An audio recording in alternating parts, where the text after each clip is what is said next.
Hello, আশা করি সবাই ভালো আছেন, সুস্থ আছেন। আমি অ্যাডভোকেট পলাশ মণ্ডল, বাংলাদেশ সুপ্রিম কোর্ট। আজকে আমরা ৫৩ ধারায় যে মৃত্যুদণ্ডের যে বিধানটা রয়েছে, মৃত্যুদণ্ড।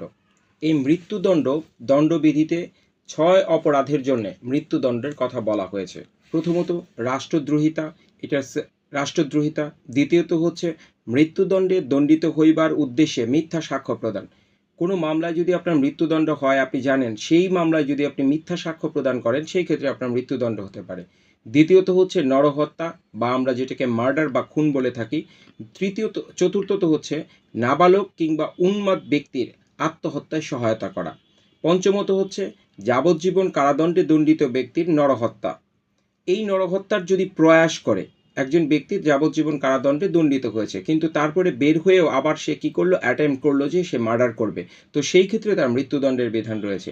আর একটা হচ্ছে ডাকাতি সহকারে ডাকাতি করবার সময় যদি কেউ খুন করে, তবে সেটা হচ্ছে মৃত্যুদণ্ড। এখন মৃত্যুদণ্ড কার্যকর করা হইবে তাহা পদ্ধতিগত বিষয়। এই মৃত্যুদণ্ড আদালত দেবার পরে সেটা একটা কার্যকরের বিষয় রয়েছে, কিভাবে কার্যকর করা হবে। এই পদ্ধতিগত বিষয়গুলো ফৌজদারি কার্যবিধির ৩৬৮ ধারায় বিবৃত প্রদান করা হয়েছে।